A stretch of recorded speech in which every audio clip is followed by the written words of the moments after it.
Hi hello నమస్తే. నేను మీ కట్టా Karthik. YCP MP Mithun Reddy అరెస్టుకు రంగం సిద్ధమైనట్టు తెలుస్తోంది. ఇప్పటికే ఏపీ లిక్కర్ స్కామ్లో సిట్టు దర్యాప్తు ముమ్మరంగా సాగుతోంది. ఇప్పటికే ప్రాథమికంగా ఉన్నటువంటి రిపోర్టు మేరకు 20,000 కోట్ల రూపాయల అవినీతి ఇక్కడ జరిగింది అనేటువంటిది ఏపీ సీఎంగా ఉన్నటువంటి చంద్రబాబు గారు అఫీషియల్గా ప్రకటించిన మాట. ఇది కేవలం ప్రాథమికంగా తెలియని లెక్కలు మాత్రమే. ఇంకా ఎంక్వైరీ లోతులో పోతే ఎన్ని వేల కోట్ల రూపాయల స్కామ్ జరిగిందనేది ఇంకా తెలవాల్సి ఉంది. ఇప్పటివరకు ప్రాథమికంగా 20,000 కోట్ల రూపాయలు స్కామ్ జరిగింది. దీనికి మొత్తం కర్త క్రియ అంతా కూడా మిథున్ రెడ్డి వ్యవహరించారనేది ఇప్పటివరకు తెలుస్తుంది. దీన్ని ఎంక్వైరీ చేస్తాం సిట్టు మిథున్ రెడ్డిని అదుపులో తీసుకోవడానికి రంగం సిద్ధం చేసినట్టు తెలుస్తూ ఉంది. దీని మీద పూర్తి వివరాలు స్కామ్ గురించినటువంటి డీటెయిల్స్ తెలుసుకునే ప్రయత్నం చేద్దాం. మనతో ఉన్నారు ప్రముఖ రాజకీయ సామాజిక విశ్లేషకులు కొత్తారాజేంద్రరావు గారు. సార్ నమస్కారం. నమస్తే సార్, మీ దగ్గర లిక్కర్ స్కామ్ సమితి గతంలో మీరు చాలా వివరాలు మాకు ఇచ్చారు. ఇప్పుడు కూడా నడిచినటువంటి రిపోర్ట్ ప్రకారం, ప్రాథమిక రిపోర్ట్ ప్రకారం ఎలాంటి విషయాలు బయటకు వచ్చాయి? దీని ప్రకారం నిజంగా మిథున్ రెడ్డి అరెస్ట్ జరిగే అవకాశం ఉందా? మిథున్ రెడ్డి అరెస్టు ఆగిపోయే అవకాశం ఉందా? ఏకంగా జగన్మోహన్ రెడ్డి అరెస్ట్ వరకు ఇది జరిగే అవకాశం ఉందా? మీ దగ్గర ఉన్న వివరాలు ఏంటి? ఈరోజు సంచలనంగా మారిన ఆంధ్రప్రదేశ్ లిక్కర్ స్కామ్ చాలా భారీ స్కామ్. గతంలో భారతదేశంలోనే లిక్కర్ స్కామ్ పెద్ద స్కామ్ అని చెప్పారు, ఢిల్లీ లిక్కర్ స్కామ్. అవును. అంత చేసి ఇంత చేసి తెలంగాణకు సంబంధించిన ఎమ్మెల్సీ కవిత గారు 100 కోట్లు అక్రమ ఆర్జనకి పాల్పడ్డారు, లిక్కర్ స్కామ్లో ఇన్వాల్వ్ అయ్యారని 6 నెలలు జైలుకుండి బయటకు వచ్చిన సందర్భం. 100 కోట్లకి 100 కోట్లకి ఢిల్లీ ముఖ్యమంత్రి స్వయాన, ఉప ముఖ్యమంత్రి స్వయాన జైల్లో ఉండి బయటకు వచ్చారు. కేజ్రీవాల్, మనీష్ సిసోడియా బయటకు వచ్చారు. సో అది అంతా కలిపి కూడా 2,000 కోట్లు పెద్ద స్కామ్ అని చెప్పి భారతదేశం అంతా ఉలిక్కిపడి చర్చించుకుంటున్నారు. ఇఫ్ దట్ ఈస్ సో, ఆంధ్రప్రదేశ్లో ఇప్పటివరకు ప్రాథమిక సమాచారంలో తేలిన అంశం 20,000 కోట్ల స్కామ్ అని చెప్పి ప్రిలిమినరీ ఎంక్వైరీలో తేలింది. మరి ఇది ఎంత పెద్ద స్కామ్ అని అనుకోవాలో తెలవదు. అయితే నిష్పక్షపాతంగా డేటా బేస్డ్ అన్బయాస్డ్ అనాలిసిస్ చేసే ప్రయత్నం చేద్దాం, పార్టీలకు అతీతంగా. అవును. ఇది ఆంధ్రప్రదేశ్ ఒక్కసారి మనం పరిశీలించినట్టయితే జస్ట్ ఓవర్ వ్యూ చూద్దాం. ఆంధ్రప్రదేశ్లో 3,250 లిక్కర్ షాప్స్ ఉన్నాయి. జగన్ రెడ్డి గారు సరే అధికారంలోకి వచ్చినాక లిక్కర్ బంద్ చేస్తా అన్నాడు, అది వేరే విషయం. తర్వాత వచ్చినాక లిక్కర్ రేట్లు పెంచితే జనం తాగేది తగ్గుతుంది అన్నాడు. దానివల్ల ఒక ఫిలాసఫీతో ముందుకెళ్లారు. అవన్నీ పక్కన పెడితే ప్రైవేట్ ఆధ్వర్యంలో ఉన్న లిక్కర్ షాప్స్ అన్ని గవర్నమెంట్ రన్ చేసే విధంగా ఆంధ్రప్రదేశ్లో వైఎస్ఆర్ కాంగ్రెస్ పార్టీ పరిపాలించిన 5 సంవత్సరాల్లో గవర్నమెంట్ ఆధ్వర్యంలో 3,250 లిక్కర్ షాప్స్ నడిపారు. ఇక ప్రైవేట్ మొత్తం గవర్నమెంట్. ఇందులో మనందరికీ తెలుసు, సత్యమైన విషయం ఏంటంటే బ్రాండెడ్ లిక్కర్ అనేది అసలు ఎక్కడా కూడా ఆంధ్రప్రదేశ్లో ఆ రోజుల్లో దొరకలే. అన్ని పిచ్చి బ్రాండ్లు, ఓన్ బ్రాండ్స్, పేరు ఊరు లేని బ్రాండ్లు. అవన్నీ కూడా డిస్టిలరీస్ ఏదైతే కంపెనీస్ ఉన్నాయో వాళ్ళని బెదిరించి కాకినాడ సీపోర్ట్ని ఎట్లా అయితే కబ్జా పెట్టి బెదిరించి తీసుకున్నారో సేమ్ ఫార్ములా అప్లై చేసి డిస్టిలరీస్ అన్నిటిని కూడా భయపెట్టి వీళ్ళంతా దాన్ని ఎక్వైర్ చేసేసి పిచ్చి పేర్లు పెట్టి పిచ్చి బ్రాండ్లు తయారు చేసి రేట్లు ఎక్కువ పెట్టి ఆంధ్రప్రదేశ్లో అరాచకం జరిగింది 5 సంవత్సరాలు. తయారీ వేరేదే, అమ్మకం వేరేదే. కరెక్ట్. అయితే బ్రేవరేజెస్ కార్పొరేషన్, ఆంధ్రప్రదేశ్ బ్రేవరేజెస్ కార్పొరేషన్లో లిస్టెడ్ డిస్టిలరీస్ 250 ఉన్నాయి. వీళ్ళ హయాంలో 5 సంవత్సరాల్లో లిక్కర్ అంతా కూడా కేవలం 9 డిస్టిలరీస్ నుంచి మాత్రమే తీసుకున్నారు. దానికి మాత్రమే 250 ఉంటే కేవలం 9 నుంచే తీసుకున్నారు. పేమెంట్స్ అన్ని ఇక్కడ 5 సంవత్సరాలు ఇది జరిగింది. Number 1.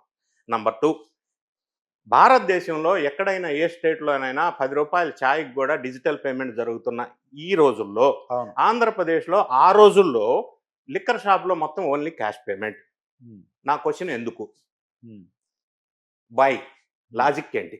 First question. Second question, వెలుగులోనికి వచ్చిన అంశాలే నేను మాట్లాడుతున్నా, నా సొంత డేటా కాదు.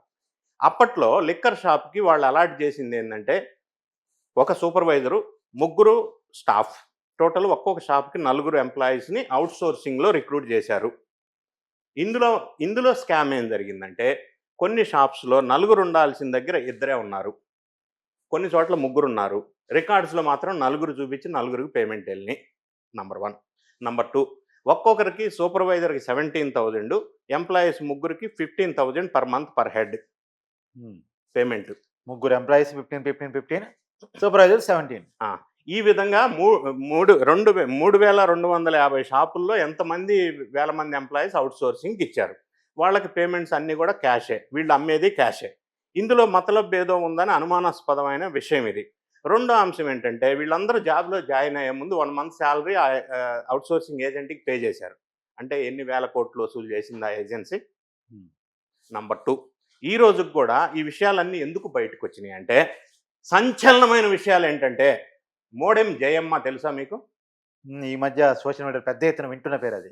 అన్నమయ్య జిల్లాలో మారుమూల ఒక విలేజ్లో జడ్పీటీసీగా ఒక పొజిషన్లో ఉన్న 83 సంవత్సరాల అమ్మమ్మ మోడెం జయమ్మ. ఓకే. ఆమె కొడుకు ఆంజనేయ ప్రసాద్. వీళ్ళు రెడ్డి ఎంటర్ప్రైజెస్ పేరుతో ఒక సంస్థ పెట్టారు. ఓకే. మోడెం జయమ్మ వాళ్ళ కొడుకు. రెడ్డి ఎంటర్ప్రైజెస్కి 3 బ్యాంకుల్లో అకౌంట్ ఉంది. ICICI bank, Kotak Mahindra bank, HDFC bank. Number 3, ఈ రెడ్డి ఎంటర్ప్రైజెస్కి ప్రతి నెల కూడా 3,280 కోట్లు డిపాజిట్ అవుతున్నాయి. 3,280 crores పర్ మంత్. ఈ 3 బ్యాంక్ అకౌంట్లు. 3 బ్యాంక్ అకౌంట్లో రెడ్డి ఎంటర్ప్రైజెస్కి. ఎందుకంటే ఈ అవుట్సోర్సింగ్ మొత్తం కూడా వాళ్ళు కాంట్రాక్ట్ తీసుకున్నారు కాబట్టి. ఓకే. వీళ్ళు పేమెంట్ చేసి వాళ్ళకే. ఓకే. అవుట్సోర్సింగ్ కాంట్రాక్ట్ కాబట్టి వాళ్ళకి గవర్నమెంట్ నుంచి అంత అమౌంట్ వెళ్తుంది. విషయం ఏంటంటే ఎక్కడ వెలుగులోకి వచ్చిందంటే, రెడ్డి ఎంటర్ప్రైజెస్ వాళ్ళు హైకోర్టులో ఒక రిట్ పిటిషన్ వేశారు. రెడ్డి ఎంటర్ప్రైజెస్ని అపాయింట్ చేస్తూ జీవో నంబర్ 151, అది 2020లో ఆర్డర్ కాంట్రాక్ట్ వీళ్ళకి ఇచ్చారు. GO number 151. ఆ ఆర్డర్ ప్రకారంగా వీళ్ళు కాంట్రాక్ట్ తీసుకున్నారు. అయితే వాళ్ళు ఏం చేశారంటే, ఇప్పుడు ఈ మధ్య కాలంలో కేసు రిజిస్టర్ చేశారు సెప్టెంబర్ 2024లో under IPC section 420, 409 and 120B కింద కేసు రిట్ పిటిషన్ వేశారు ఆంజనేయ వరప్రసాద్ రెడ్డి ఎంటర్ప్రైజెస్. ఎందుకు అంటే వాళ్ళ కాంట్రాక్టు టైం ఇవ్వాలి కదా, కాంట్రాక్ట్ క్యాన్సిల్ చేయాలంటే. ఇంకా కాంట్రాక్ట్ అమల్లో ఉండగానే టైం ఇవ్వకుండా సడన్గా ఆ కాంట్రాక్ట్ని పీక్ పడేశారు. కూటమి అధికారంలోకి వచ్చింది కాదు, వైఎస్ఆర్ కాంగ్రెస్ ప్రభుత్వంలో. వైఎస్ఆర్ కాంగ్రెస్ ప్రభుత్వంలో రెడ్డి ఎంటర్ప్రైజెస్ వాళ్ళు 2020 నుంచి 2 years కాంట్రాక్ట్ తీసుకొని వీళ్ళ అమౌంట్ వీళ్ళు తీసుకున్నారు. నెలకు 3,280 కోట్లు వీళ్ళకి వెళ్ళి, వీళ్ళ దగ్గర నుంచి రాజశేఖర్ రెడ్డి, రాజు అంటారు, ఆయన ద్వారా తాడేపల్లి ప్యాలెస్కి వెళ్ళి, తాడేపల్లి ప్యాలెస్ నుంచి విదేశాలకు వెళ్ళి అని వెలుగులోకి వచ్చిన అంశం. ఈ విషయాలన్నీ కూడా రెడ్డి ఎంటర్ప్రైజెస్ ఎప్పుడైతే కాంట్రాక్ట్లోంచి తీసి బయటపడేశారో, ఆయన కోర్టులో రిట్ పిటిషన్ వేయటం వల్ల, కేసు ఫైల్ చేయటం వల్ల, నేను ఇప్పుడు ప్రస్తావించిన కేసు సెక్షన్స్ ప్రకారంగా ఆయన వెలుగులోకి తీసుకొచ్చాడు చాలా అంశాలు. అందులో కొన్ని అంశాలు ఏంటంటే, ఈ 15,000, 17,000 జీతంతో జాయిన్ అయిన వాళ్ళు ఎవరైతే ఉన్నారో, ఈఎస్ఐ పిఎఫ్ పేరుతోటి ఏదైతే అమౌంట్ కట్ చేశారో per head per month 2,000 cut చేశారు. ఇచ్చేదే క్యాష్ కదా సార్, పిఎఫ్ ఈఎస్ఐ ఏంటి? అదే కట్ చేశారు, బాగానే ఉంది. కట్ చేసిన అమౌంట్ 2 crores రెడ్డి ఎంటర్ప్రైజెస్కి పే చేయలేదు, పిఎఫ్కి పే చేయలేదు. అవి ఇంతవరకు బయటికి రాలా, అది ఎక్కడికి వెళ్ళి అనేది ఈయన క్వశ్చన్ చేస్తున్నాడు. తర్వాత ఇదేంటంటే, ఈ 5 సంవత్సరాల కాలంలో 99,413 కోట్లు క్యాష్ ట్రాన్సాక్షన్ జరిగింది, సేల్స్. దీంతో special investigation team 5th February 2025లో ఏర్పాటు చేశారు ఎన్డీఏ గవర్నమెంట్. దీని తర్వాత ఏమైందంటే, రెడ్డి ఎంటర్ప్రైజెస్ని ఎప్పుడైతే contract illegal termination of contract without giving prior notice as per the contract agreement under GO number 151 terminate చేశారు. వీడు కోర్టుకి వెళ్ళాడు, అది వేరే విషయం. సబ్సిక్వెంట్గా ఏం జరిగిందంటే, third I facilities management private limited అనే ఒక కంపెనీకి కాంట్రాక్ట్ ఇచ్చారు in place of Reddy enterprises అని తీసేసి వాడిని పెట్టారు. Third I management facilities private limited అనే దానికి రాజబాబు అనే ఒక అతను సూత్రధారిగా మనకు వెలుగులోకి వచ్చింది. ఆ విషయం కూడా రెడ్డి ఎంటర్ప్రైజ్ వాళ్ళు వెలుగులోకి తీసుకొచ్చారు. ఆ రాజబాబు మిథున్ రెడ్డికి అత్యంత సన్నిహితుడుగా బయటకు వచ్చింది. అంటే ఇంకొక రకంగా విషయం బయటకు ఏమొచ్చిందంటే, మిథున్ రెడ్డి ఇన్వాల్వ్ అయ్యి third I management facility management అనే కాంట్రాక్టర్కి ఈ కాంట్రాక్ట్ మొత్తం ఇచ్చేశాడు. ఓకే. వాడిని తీసేసి ఇచ్చిన తర్వాత ఈ మిగతా 3 సంవత్సరాలు రెడ్డి ఎంటర్ప్రైజెస్ 2 years ఉన్నారు. మిగతా 3 సంవత్సరాలు ఈ ఏజెన్సీ ద్వారా మిథున్ రెడ్డికి ఈ కాంట్రాక్టర్ ద్వారా పైసలు వెళ్ళినాయి. మిథున్ రెడ్డి ద్వారా రాజశేఖర్ రెడ్డి అనే ఒక వ్యక్తి ద్వారా తాడేపల్లి ప్యాలెస్కి వెళ్ళినాయి అని, అక్కడి నుంచి విదేశాలకు వెళ్ళినాయి అని వార్త వచ్చింది. అంటే రాజశేఖర్ రెడ్డి అక్కడ కీలకమే, ఇక్కడ కీలకం. ఆ రాజశేఖర్ రెడ్డి అన్న అతను ఇప్పుడు విషయం తెలుసు కాబట్టి అప్స్టాండింగ్లో ఉన్నాడు, పరారీలో ఉన్నాడు, ఎక్కడ ఉన్నాడో తెలియదు. ఆయన్ని రాజు అని కూడా పిలుస్తూ ఉంటారు. ఎక్కడ సార్ అతను? రాయలసీమ ప్రాంతానికి చెందిన వ్యక్తి. ఆయన్ని రాజు అని అంటారు. వాసుదేవరెడ్డి ఎవరు? మనోడే. బేవరేజ్ కార్పొరేషన్ అప్పట్లో ఎండీగా పెట్టుకున్నారు. మిథున్ రెడ్డి మనోడే, రాజశేఖర్ రెడ్డి మనోడే. సో వీళ్ళందరూ ఒక కూటమి లాగా ఏర్పాటు చేసి ఈ పైసలన్నీ కూడా, ఇన్ని పైసలు కూడా అందులోకి వెళ్ళిపోయినాయి. అయితే ఇందులో సర్వీస్ కాంట్రాక్ట్ ఏంటంటే 2.1% సర్వీస్ ఛార్జ్ ఇవ్వాలి వీళ్ళకి, కాంట్రాక్టర్కి. అది కూడా రెడ్డి ఎంటర్ప్రైజెస్కి 2 సంవత్సరాలు ఇవ్వలేదు, ఎగదొబ్బారు వీళ్ళు. అంతేకాకుండా టోటల్ బెవరేజెస్లో వీళ్ళు తీసుకున్న డిస్టిలరీస్ నుంచి ఏదైతే లిక్కర్ కొనుగోలు చేశారో, SSJ sugars 2276 crores, SPY agro 1569, Tilak Nagar industries 1470, centenary distilleries 1132, Adan distilleries 739. Adan distilleries అంటే సాయి రెడ్డి గారి అల్లుడు, దాని డైరెక్టర్. ఓకే. అది సంస్థ ఏర్పాటు చేసింది 2022లో.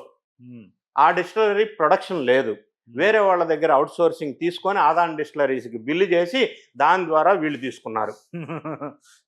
సంస్థలన్నీ వేరయ్యాయి, మొత్తం సంస్థలన్నీ వీళ్ళ పేరుతోనే ఉన్నాయి. తర్వాత లీలా డిస్టిలరీస్ 450 కోట్లు. ఇట్లా మొత్తం వీళ్ళకి సంబంధించిన శరత్చంద్రారెడ్డి అయింది. శరత్ చంద్రారెడ్డి అను ఈయన సొంత అల్లుడు ఇంకొక అతను ఉన్నాడు. వీళ్ళు ఇద్దరు కలిపి ఆదాన్ డిస్టిలరీస్ నెలకొల్పారు. అసలు ప్రొడక్షనే లేదు అది ప్లాంట్. వేరే చిన్న చిన్న డిస్టిలరీస్ నుంచి కొనుక్కొని అవుట్ సోర్సింగ్ ద్వారా వీళ్ళు బిల్లింగ్ చేసుకుంటారు, వీళ్ళకి ఇస్తారు. వాసుదేవ్ రెడ్డి ఏం చేస్తాడంటే బెవరేజెస్ కార్పొరేషన్ నుంచి వీళ్ళకి ఆర్డర్ ఇస్తాడు. వీళ్ళకి ఇచ్చిన తర్వాత వీళ్ళు ఇక్కడ ఇస్తారు, ఈ క్యాష్ అక్కడికి వెళ్తుంది. మిథున్ రెడ్డి గారి కాంట్రాక్టర్ ద్వారా మళ్ళీ వెనక్కి వస్తుంది, రాజశేఖర రెడ్డి ద్వారా జగన్ రెడ్డికి వస్తుంది. జగన్ రెడ్డి నుంచి తాడేపల్లి ప్యాలెస్, అక్కడి నుంచి విదేశాలకి పంపిణీ జరిగింది. ఇన్ని సంచలనమైన విషయాలు రెడ్డి ఎంటర్ప్రైజ్ కోర్టులో కేసు వేసిన దాని మీద విషయాలన్నీ బయటకులోకి వచ్చిన అంశాలు. సో ఇదంతా పెద్ద స్కామ్ ఉంది కాబట్టి ఈ మధ్య కాలంలో తాడేపల్లి ప్యాలెస్ దగ్గర ఏదో ఫైర్ యాక్సిడెంట్ అన్నారు, అందులో ఏం పేపర్లు తగలబెట్టారు అన్నారు. కొంతమంది అప్స్కాండింగ్లో ఉన్నారు. ఇప్పుడు మిథున్ రెడ్డి గారి పరిస్థితి ఆందోళనగా ఉంది, ఎందుకంటే టోటల్లో ఆయన పాత్ర కీలకంగా ఉంది కాబట్టి. ఆ తర్వాత ఆయనతో పాటుగా జగన్ రెడ్డి గారు కూడా ఇన్వాల్వ్మెంట్ ఉందన్న విషయాలు బయటకు వెలుగులోకి వచ్చే అవకాశాలు ఉన్నాయి. కేసు పూర్వాపరాలు పరిశీలించినప్పుడు రియలిస్టిక్గా డేటా బేస్ చేసుకొని రిట్ పిటిషన్లో ఉన్న అంశాలను పరిగణలోకి తీసుకుంటే ఇది కేసు మాత్రం జగన్ రెడ్డికి మిథున్ రెడ్డికి చుట్టుకునే అవకాశాలు ఖచ్చితంగా మనకు కనిపిస్తూ ఉన్నాయి. చాలా భారీ స్కామ్ కాబట్టి. చూద్దాం సార్, ఎటు ఈ కేసు పోతుందో ఏంటనే. థ్యాంక్స్.